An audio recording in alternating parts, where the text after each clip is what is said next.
जय हिंद बच्चों, नमस्कार। मैं हुमन शर्मा और आप सभी का मैथ्स एनालिसिस में स्वागत है।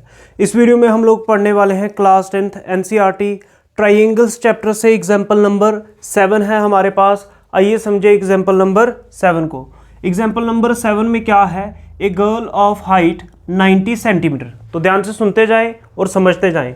ए गर्ल है जिसकी हाइट है 90 centimetre, is walking away from the base of a lamp post at a speed of 1.2 metre per second. तो ध्यान से सुने क्या है, ध्यान से सुने बच्चों। जैसे आपके पास ये एक लैंप पोस्ट है बच्चों, ठीक है, एक लैंप पोस्ट है और इस लैंप पोस्ट से कोई एक लड़की है, वो इससे दूर जा रही है। कितनी स्पीड से?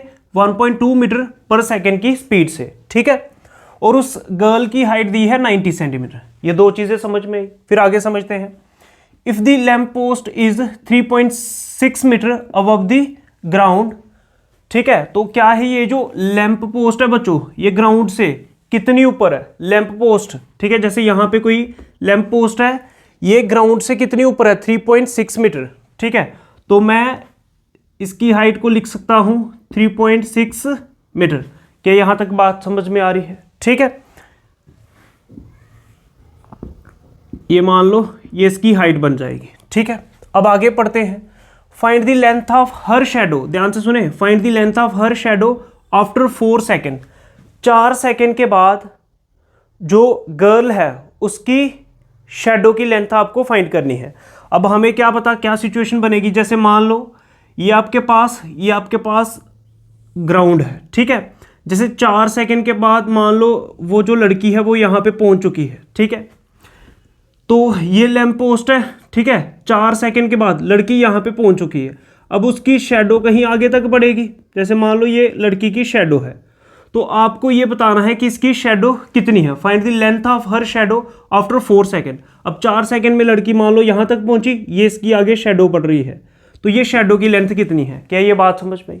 देखो, अगर मैं इसको ज्वाइन कर दूँ तो ये कुछ एक इस तरह से ट्रायंगल बन जाएगा। थोड़ा सा ध्यान से सुने, फिर से समझा देते हैं कि कौन सी चीज़ क्या है। जैसे मैं इसको बोल दूं ए, ये बी, इसको सी मान लेते हैं, इसको डी और इसको ई मान लेते हैं। थोड़ा सा ध्यान से सुने, अभी बताते हैं क्या है।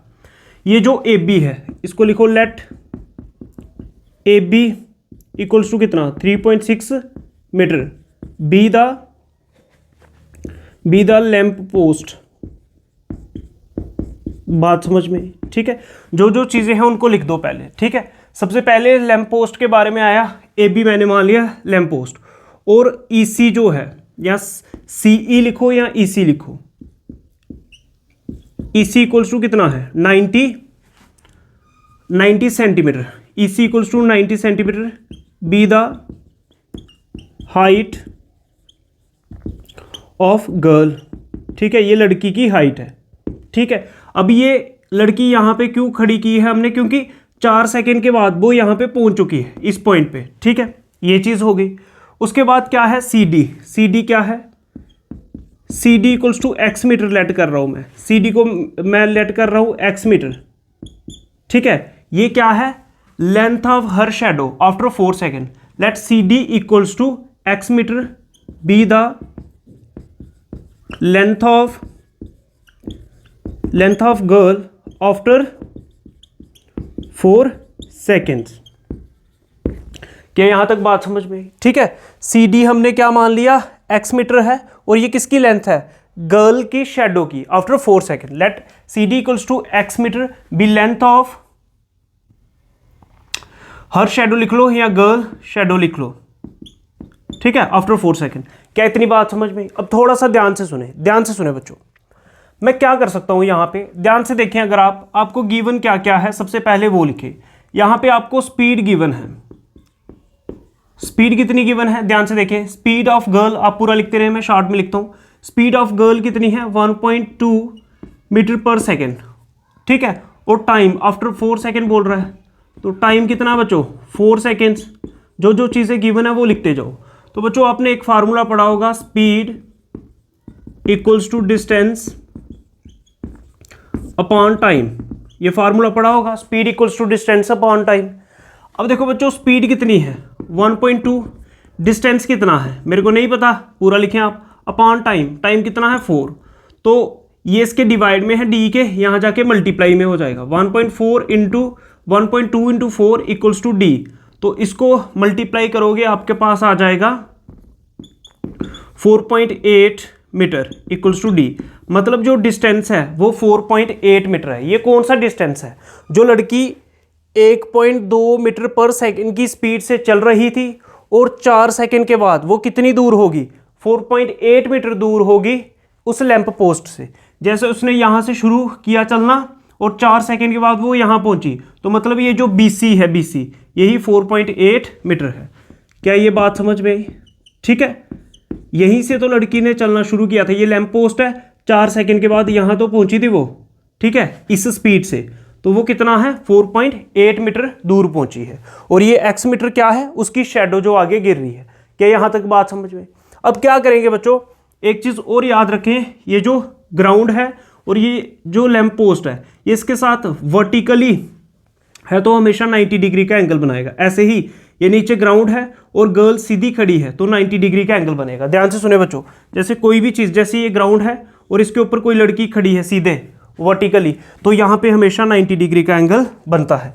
इस चीज़ को याद रखें।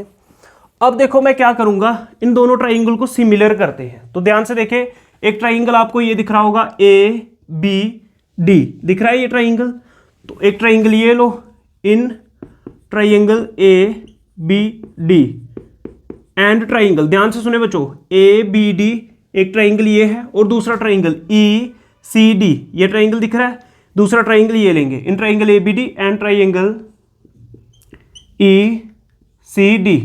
तो ध्यान से देखें, अगर इन दोनों ट्राइंगल में कोई दो एंगल्स भी अगर मैं इक्वल बता दूं तो दोनों ट्राइंगल सिमिलर हो जाएंगे एंगल एंगल सिमिलैरिटी रूल से। तो आइए देखें कैसे। ध्यान से देखें बच्चों, ABD ट्राइंगल में एंगल B 90 डिग्री है, ऐसे ही ECD ट्राइंगल में एंगल C 90 डिग्री है। ठीक है, तो क्या लिखेंगे, angle B equals to angle, ये कौन सा था, C, रीजन क्या दोगे, बोथ 90 डिग्री। आप NCERT से देख लें, पूरा लिख लें जो मैंने बताया कि ग्राउंड के साथ ये चीज़ें वर्टिकली हैं इसलिए 90 डिग्री का एंगल बन रहा है। ठीक है, उसके बाद बच्चों ध्यान से देखिए, अगर आप ABD, ये जो ABD ट्राइंगल है इसमें भी एंगल D आ रहा है, और ECD ये जो छोटा सा ट्राइंगल दिख रहा है इसमें भी एंगल D आ रहा है, मतलब एंगल D दोनों के पास आ रहा है और दोनों के पास सेम ही एंगल आ रहा है। यहाँ तो लिख लो सेम एंगल या लिख लो कॉमन एंगल। ठीक है, कॉमन एंगल है तो इक्वल भी होगा। ठीक है, तो क्या लिख दूं मैं, angle D equals to angle D। Reason क्या दोगे, क्योंकि ये कॉमन है, दोनों के पास आ रहा है। ठीक है, अब इन दोनों ट्राइंगल के दो एंगल्स इक्वल हैं तो ये ट्राइंगल सिमिलर हो जाएंगे, therefore triangle ABD similar triangle. अब देखो सिमिलर कैसे लिखना है, ये सिमिलर का साइन है, लेकिन सिमिलर लिखना कैसे है, जो एंगल जिसके इक्वल है उसी के सामने लिखना है। जैसे एंगल B किसके इक्वल है, C के, तो इसका B कहाँ पे लिखा है, सेंटर में, तो इसका C सेंटर में लिखना पड़ेगा।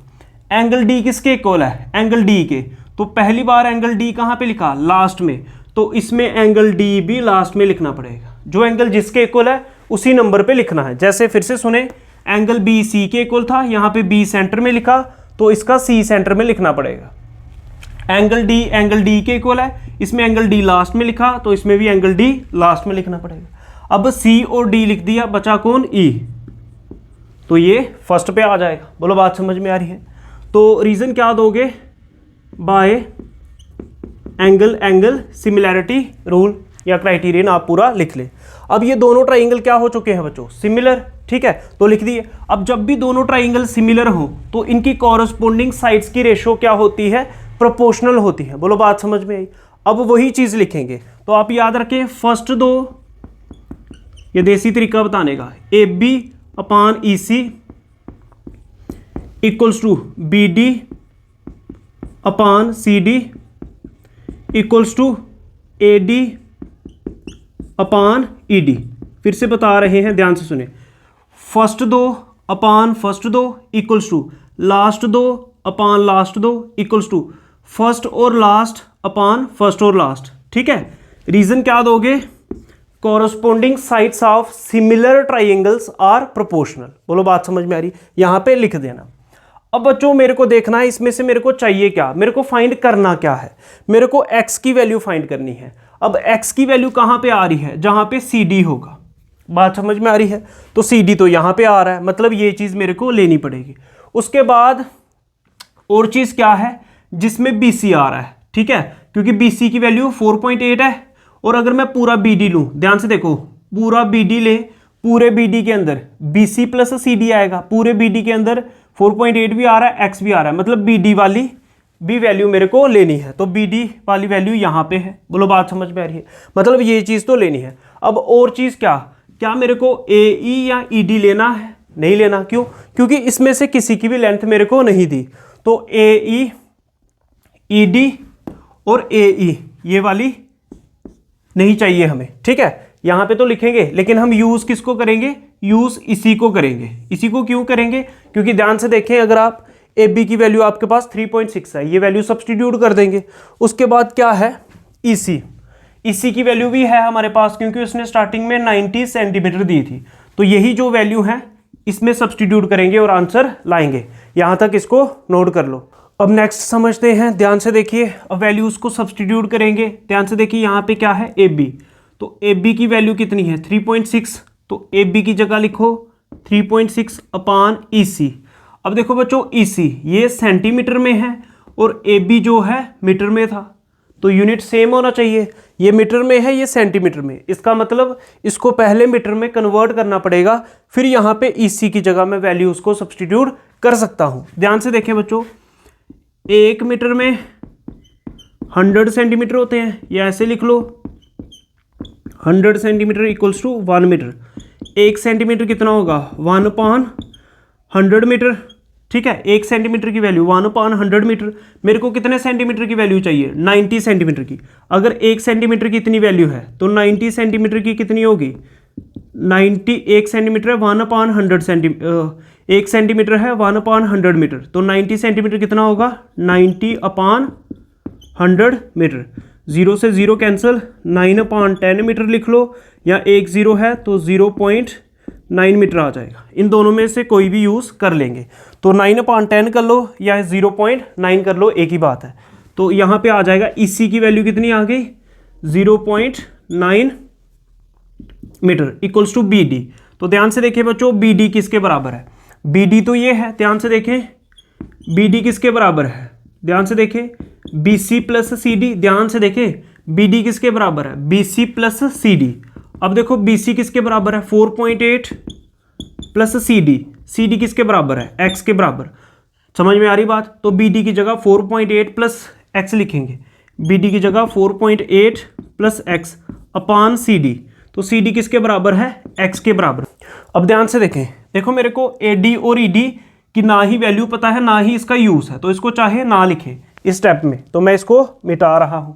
अब देखो क्या करेंगे, सिंपली क्रॉस मल्टीप्लिकेशन होगा, इसको इससे मल्टीप्लाई करो या इनको कैंसिल कर लो। ध्यान से देखो बच्चों, 3.6 है अपान 0.9 है, डायरेक्ट भी कैंसिल कर सकते हो। नहीं भी पता चले, देखो 3.6 को 36/10 लिख लो, 0.9 को 9/10 लिख लो, क्योंकि पॉइंट की जगह 1, एक डिजिट है तो एक 0, 9 की जगह 9, पॉइंट की जगह 1, एक डिजिट था एक 0, 10 से 10 कैंसिल, सेकंड और फोर्थ कैंसिल हो जाएगी, बचेगा 36/9, तो 9 4 जा 36। यहाँ तो डायरेक्ट कैंसिल करके 4 लिख सकते थे, तो इसको कैंसिल करके आएगा 4। बोलो बात समझ में आई? तो इसको कैंसिल करके कितना आ जाएगा? 4। तो यहाँ पे लिख रहा हूँ 4 equals to 4.8 plus X upon कितना बच्चों? x। अब x इंटू 4 कितना? 4x equals to 4.8 plus X. अब प्लस का x ट्रांसपोज होके माइनस का x equals to 4.8, 4x minus x कितना? 3x equals to 4.8। तो नेक्स्ट स्टेप में x कितना हो जाएगा? 4.8 अपान 3। बोलो बात समझ में आ रही है? तो डायरेक्ट कैंसिल कर दो, 3 1 जा 3, 1 और 8, 3 6 जा 18, तो एक के बाद पॉइंट है। बोलो बात समझ में आ रही है? ठीक है, जिसको नहीं पता चला ध्यान से देखो, 3x इक्वल्स टू 48, पॉइंट की जगह 1 था एक डिजिट, 10 लगा लो, तो 3 कितने का 48 होता है? 16 जा, ठीक है। तो x आ रहा है 16/10, एक 0 है तो एक के बाद पॉइंट लगा लेना, ठीक है, तो x आया 1.6 मीटर, तो यही आंसर था। ठीक है, यही उसने बोला था। एंड में आप लिखोगे हैंस ये लाइन लिखना है, hence the length of her shadow after 4 seconds equals to कितना 1.6 मीटर। ये एग्जाम्पल नंबर 7 का सोल्यूशन है, इसको नोट कर लो। अब एग्जाम्पल नंबर 8 को समझते हैं। एग्जाम्पल नंबर 8 में क्या है, in figure 6.33 CM and RN are respectively the medians of triangle ABC and triangle PQR। क्या मतलब हुआ इसका, ध्यान से सुने। आपको गिवन क्या है, एक ट्राइंगल है ABC और दूसरा ट्राइंगल है PQR। ये आपको दो ट्राइंगल गिवन है, इसके अंदर CM मीडियन है और इसके अंदर RN मीडियन है। ठीक है, दोनों ट्राइंगल के मीडियंस आपको गिवन है। ठीक है, उसके बाद आगे समझते हैं। If triangle ABC similar triangle PQR, और क्या गिवन है, ये जो ट्राइंगल ABC, ये जो ट्राइंगल है, ये ट्राइंगल सिमिलर है PQR के। ठीक है, ये जो ट्राइंगल है और ये ट्राइंगल है, ये दोनों सिमिलर है। बात समझ में। सबसे पहले लिखा जाएगा गिवन, तो आइए लिखते हैं गिवन को। तो गिवन में क्या लिखेंगे, गिवन में क्या है आपको ध्यान से सुने, triangle ABC similar triangle PQR। ध्यान से सुने बच्चों, पहले गिवन लिखेंगे, गिवन को समझेंगे कि इसमें गिवन है क्या। तो ध्यान से देखें, गिवन क्या है, ट्राइंगल ABC ये जो है ये सिमिलर है किसके, PQR के। अब अगर ये दोनों ट्राइंगल बच्चों सिमिलर हैं, ध्यान से सुने, अगर ये दोनों ट्राइंगल सिमिलर हैं तो इनकी कॉरस्पॉन्डिंग साइड्स की रेशो प्रोपोर्शनल होगी और कॉरस्पॉन्डिंग एंगल्स इक्वल भी होंगे, क्योंकि ये सिमिलर गिवन है। देखो कैसे लिखेंगे। अब अगर ये सिमिलर है तो इसको मैं ऐसे लिख सकता हूं, कॉरस्पॉन्डिंग साइड्स की रेशो प्रोपोर्शनल कैसे लिखेंगे, फर्स्ट दो, ध्यान से सुने, फर्स्ट दो अपान फर्स्ट दो इक्वल्स टू लास्ट दो अपान लास्ट दो इक्वल्स टू फर्स्ट और लास्ट अपान फर्स्ट और लास्ट, क्या है इसके PR। क्या ये बात समझ में आई? ठीक है, ये चीज़ लिख ली। उसके बाद अभी ये सिमिलर है तो इसका पहला एंगल कौन है, A, तो इसका एंगल A और इसका पहला एंगल कौन है, P। एंगल P और A बराबर होंगे। ऐसे ही एंगल B किसके इक्वल होगा, एंगल Q के। और ऐसे ही लास्ट में कौन आ रहा है, एंगल C किसके इक्वल होगा, एंगल R के। क्या ये बात समझ में आई? ठीक है, अगर ये सिमिलर है तो इतनी चीज़ें होंगी, कॉरस्पॉन्डिंग साइड्स प्रोपोर्शनल भी होंगी और कॉरस्पॉन्डिंग एंगल्स इक्वल भी होंगे। रीज़न भी लिख सकते हो।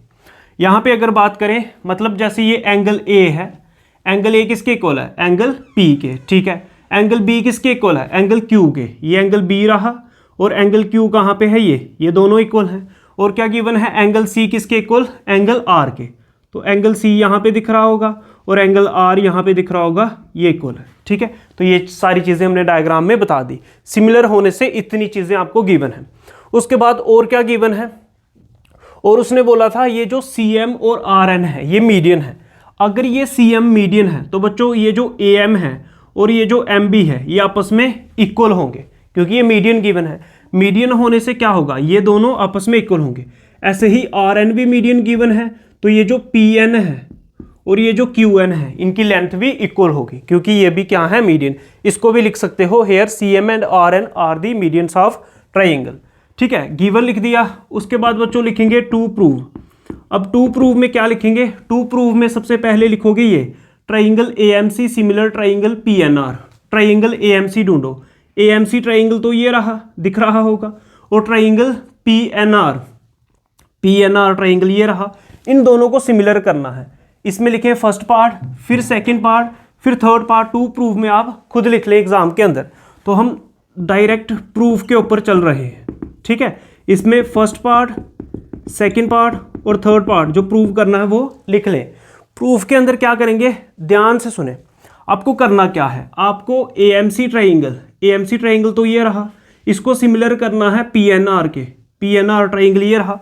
अब देखो इनको मैं सिमिलर कैसे कर सकता हूं। अगर आप ध्यान से देखें, इस ट्राइंगल का एंगल A और इस ट्राइंगल का एंगल P ये आपस में इक्वल है। ये दोनों एंगल्स इक्वल हैं, गिवन है। ठीक है, अगर ये एंगल इक्वल है, किसी तरह से मैं ये साइड और इस एंगल के साथ इंक्लूडेड साइड, ये साइड और ये साइड अगर प्रोपोर्शनल बता दूं इन दोनों ट्राइंगल के, तो ये सिमिलर हो जाएगा side angle side similarity rule से। आइए समझते हैं अब ये लाएंगे कैसे। बात समझ में आ रही है? बात समझ में आ रही है। अगर इनके ये दोनों एंगल्स इक्वल हैं, एंगल के साथ लगने वाली साइड्स को प्रोपोर्शनल बताना होता है। बोलो बात समझ में आ रही है? ठीक है, देखो कैसे। अब आपको गिवन क्या है, ये चीज़ गिवन है। अब देखते हैं इसमें से यूज़ क्या होगा।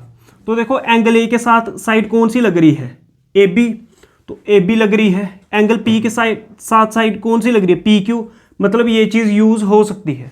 उसके बाद एंगल ए के साथ दूसरी साइड कौन सी है? ए सी। तो ए सी आ रहा है। और एंगल पी के साथ साइड कौन सी है? P R. तो ये आ रहा है। मतलब एक तो ये यूज़ करेंगे, एक तो ये यूज़ करेंगे। इसका काम नहीं है। तो प्रूफ में क्या लिखेंगे? Hair.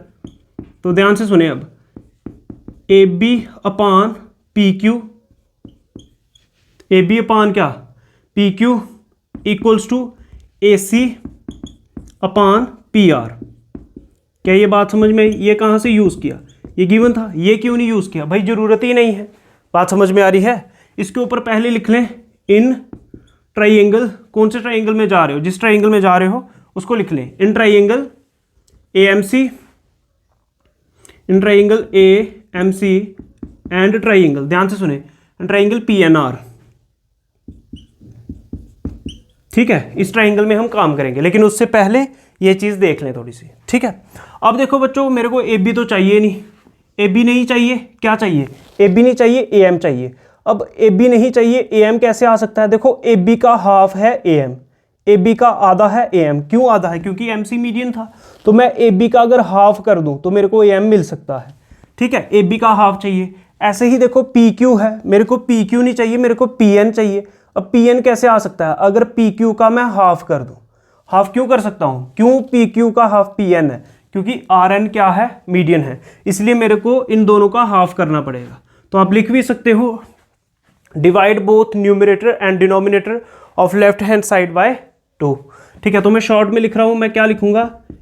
A B upon 2 upon P Q upon 2 equals to A C upon P R. क्या ये बात समझ में? ठीक है, अब ए बी अपान 2 का क्या मतलब? ये जो पूरा ए बी था, इसका आधा कितना होगा? A M. तो ए बी अपान 2 की जगह मैं क्या लिख सकता हूँ? A M. बोलो बात समझ में आ रही है? इसके नेक्स्ट स्टेप में ये लिख दें। ऐसे ही ध्यान से देखिए, पी क्यू का हाफ, पी क्यू का हाफ कितना है? P N. तो इसकी जगह मैं लिख सकता हूँ पी एन। बोलो यहां तक बात समझ में? यहां तक बात समझ में आ गई होगी। अब ध्यान से देखो, आपने क्या प्रूव कर दिया? P M upon P N, sorry A M upon P N, A M upon P N, बिल्कुल सही है। A C upon P R, A C upon P R. तो ये कॉरस्पॉन्डिंग साइड्स की रेशो तो इक्वल आ रही है। अब इसके बीच में एंगल ए है, ध्यान से देखें, एंगल ए इक्वल्स टू, और इन दोनों के बीच में कौन है? Angle P. तो एंगल ए और एंगल पी भी तो इक्वल है। ये प्रूव किया है कहाँ पे? ऊपर, प्रूव्ड एबव। अब देखो इसी से ये दोनों ट्राइंगल सिमिलर हो गए। ये ट्राइंगल और ये ट्राइंगल सिमिलर हो गए। कैसे? क्योंकि ये एंगल और ये एंगल इक्वल है, और इनके साथ लगने वाली जो साइड्स हैं ये भी प्रोपोर्शनल आ रही हैं। तो ये दोनों ट्राइंगल सिमिलर हो जाएंगे। कौन से रूल से? Side angle side similarity rule से। तो देयरफॉर क्या लिखेंगे? देयरफॉर ट्राइंगल, कौन सा? Triangle A M C similar triangle P N R. बोलो बात समझ में आ रही है? ये जो ए एम सी और पी एन आर है ये सिमिलर हो जाएंगे। कौन से रूल से? Side angle side similarity rule. पूरा लिख लें आप। बोलो बात समझ में आ रही? तो आपका पार्ट फर्स्ट जो है वो प्रूव हो चुका है। इसको यहाँ तक नोट कर लें। पार्ट फर्स्ट कर लिया। पार्ट सेकंड को समझते हैं। सेकंड पार्ट में हमें चाहिए C M upon R N. ध्यान से देखिए, C M upon R N बिल्कुल सही है, equals to A B upon P Q, equals to A B upon P Q. तो मेरे को एक तो गिवन को यूज़ करना पड़ेगा, और ये जो पार्ट फर्स्ट में दो ट्राइंगल आपने सिमिलर किए इनको यूज़ करना पड़ेगा। ठीक है, तो ध्यान से देखिए, अगर ये दोनों ट्राइंगल सिमिलर हैं तो इनकी कॉरस्पॉन्डिंग साइड्स की रेशो प्रोपोर्शनल भी होगी। तो उसको कैसे लिखेंगे? फर्स्ट दो अपान, पहले लिख लेते हैं सारे, फर्स्ट दो अपान फर्स्ट दो। तो इसके फर्स्ट दो में पी एन है, लास्ट दो एम सी या सी एम कुछ भी लिख लो, लास्ट दो अपान लास्ट दो एन आर लिख लो, इक्वल्स टू फर्स्ट और लास्ट। फर्स्ट और लास्ट क्या है? ए सी, और इसके फर्स्ट और लास्ट क्या है? P R. क्या ये बात समझ में आई? बोलो बात समझ में आई? ठीक है, फर्स्ट दो अपान फर्स्ट दो इक्वल्स टू लास्ट दो, अपान लास्ट दो इक्वल्स टू फर्स्ट और लास्ट अपान फर्स्ट और लास्ट। ये क्या है, अगर दो ट्राइंगल सिमिलर हैं कॉरस्पॉन्डिंग साइड्स की रेशो प्रोपोर्शनल होती है। यहाँ पे रीजन भी दे सकते हो। अब ध्यान से देखो बच्चों, मेरे को चाहिए क्या, मेरे को चाहिए A B upon P Q और C M upon N R. तो C M upon N R तो ये है, बात समझ में आ रही है। तो एम सी को मैं सी एम लिख लेता हूँ, ठीक है, एम सी लिखो या सी एम लिखो एक ही बात है। C M upon R N को क्या, एन आर को क्या लिख सकता हूँ, आर एन, ठीक है, इक्वल्स टू क्या है, A C upon P are. ठीक है, अभी तक तो मैं यही चीज़ ला सका यहाँ तक, ठीक है, इसको मैं फर्स्ट इक्वेशन मान रहा हूँ। ठीक है, बोलो बात समझ में आ रही है। अब आप ध्यान से देखें, आपको चाहिए क्या, A B upon P Q. तो आप अगर गिवन के अंदर देखें तो गिवन ये था, A B upon P Q given के अंदर आ रहा है, ये रहा, और इसकी राइट हैंड साइड क्या आ रहा है, A C upon P R. तो ए सी अपान पी आर भी यहाँ पे है। तो मैं इसी को थोड़ा सा मॉडिफाई करके ऐसे भी लिख सकता हूँ, A B upon P Q equals to A C upon P R. क्या ये बात समझ में आई? ठीक है, A B upon P Q equals to A C upon P R. इसको मैं फर्स्ट इक्वेशन मानता हूँ, इसको सेकंड कर लेते हैं। ठीक है, बोलो बात समझ में आई। ये फर्स्ट इक्वेशन है, ये सेकंड। तो इन दोनों को इक्वेशनों को अगर ध्यान से देखें, from equation first and second, first और सेकंड इक्वेशन को ध्यान से देखें।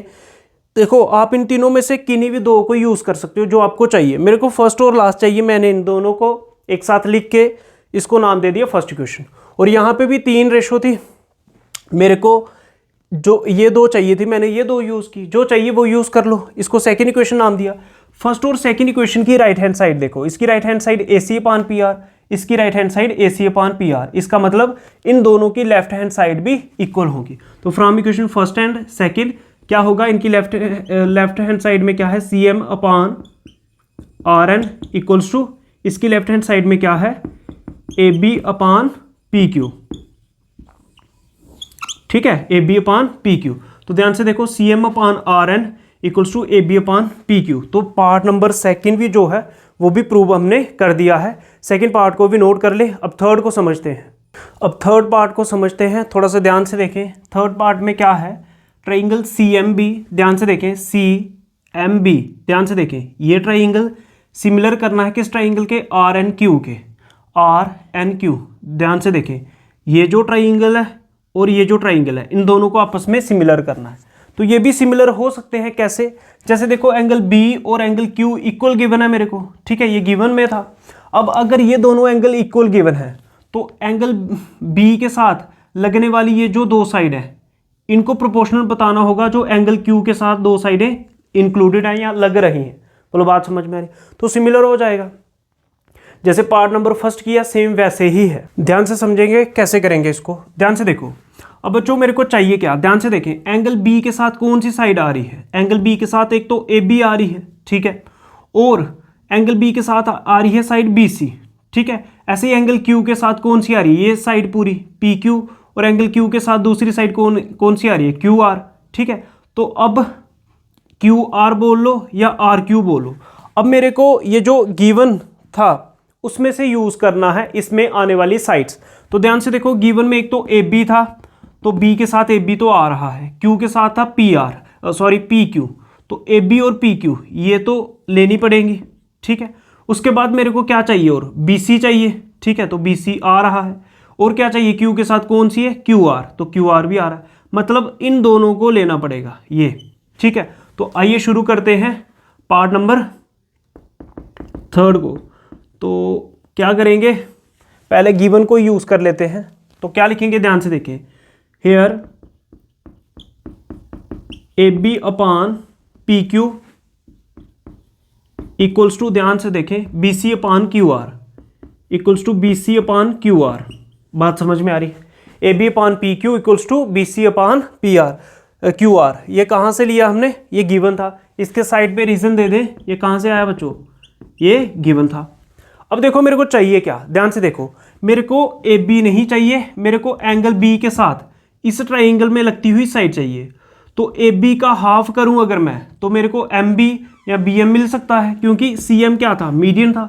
सी एम अगर मीडियन है तो ए बी का हाफ क्या होगा, एम बी। बात समझ में आ रही है, ऐसे ही अगर आर एन मीडियन है तो पी क्यू का हाफ क्या होगा, क्यू एन। बोलो बात समझ में आ रही है। तो पी क्यू का भी हाफ चाहिए और ये जो ए बी है इसका भी हाफ चाहिए। तो मैं क्या करूंगा, ए बी का भी हाफ कर दूंगा अपान ये जो पी क्यू है इसका भी हाफ कर दूंगा, equals to B C upon Q R. Reason दे भी सकते हो। अब ए बी का हाफ किया क्यों, अभी समझ में आएगा। ए बी का हाफ कितना है, ध्यान से देखियो, ए बी का आधा कितना है, एम बी, ठीक है, एम बी लिख लो या बी एम लिख लो, अपान पी क्यू का हाफ, ये जो पी क्यू है इसका हाफ कितना है, पी क्यू का हाफ है Q N, equals to B C upon Q R. बोलो बात समझ में आ रही है। अब रीजन क्या दोगे, इधर रीजन दे सकते हो क्या, क्योंकि ये ए बी का हाफ आपने बी एम क्यों लिख दिया, रीजन दोगे बिकॉज सी एम क्या है, C M and R N are the medians of triangles. ठीक है, बात समझ में आ रही। अब देखो ये चीज भी प्रूव हो गई। अब चलेंगे जिन दोनों ट्राइंगल को सिमिलर करना है, तो क्या लिखेंगे, इन ट्राइंगल, ये ट्राइंगल, इस ट्राइंगल का क्या नाम है, C M B, C M B, in triangle C M B and triangle दूसरा कौन सा है, R N Q, R N Q, and triangle R N Q. ठीक है, इन ट्राइंगल के अंदर क्या है, ध्यान से देखें, B M upon Q N, ध्यान से देखें, B M upon Q N, B M upon क्या बचो, Q N, equals to B C upon Q R, equals to B C upon Q R. बात समझ में आ रही है। अब इन दोनों ट्राइंगल के अंदर ये साइड अपान ये साइड इक्वल्स टू ये साइड अपान ये साइड, मतलब ये दोनों साइड्स इक्वल आ रही हैं। अब इनके बीच में लगने वाले, इन साइड्स के साथ लगने वाले एंगल बी और क्यू भी इक्वल होंगे, तो ये सिमिलर हो जाएगा। Angle B equals to angle Q, angle B और क्यू भी इक्वल है क्योंकि ये गिवन था। ठीक है, स्टार्टिंग में देख लो बी और क्यू हमने इक्वल शो की हैं, ये एंगल भी इक्वल है तो इनकी रेशो भी इक्वल है, इनके साथ एंगल के साथ लगने वाली साइड्स की रेशो भी प्रोपोर्शनल है। तो ये कहाँ से लिखा, ये प्रूव्ड अबव, ये ऊपर प्रूव किया आपने और ये गिवन था, इन्हीं की वजह से ये ट्राइंगल सिमिलर हो गए। Therefore triangle C M B similar triangle R N Q, कौन से रूल से, ये दो साइड्स की रेशो है और एक एंगल है, तो side angle side similarity rule से ये दोनों ट्राइंगल सिमिलर हो जाएंगे। बोलो बात समझ में आई। आपको थ्योरम 6.3, 6.4, 6.5 अच्छे से समझ होनी चाहिए, फिर जाके ये चीज़ें समझ में आएंगी। अगर आपको ये नहीं समझ लग रही, पहले थ्योरम 6.3, 6.4 और 6.5 को अच्छे से समझो। हम उम्मीद करते हैं कि आपको ये वीडियोस अच्छे लग रहे होंगे और ये समझ में भी आया होगा। अगर आपको मैथ्स एनालिसिस की ये वीडियोस अच्छे लग रहे हैं तो वीडियो को लाइक करो, शेयर करो, चैनल को सब्सक्राइब करो। जय हिंद, जय भारत, नमस्कार।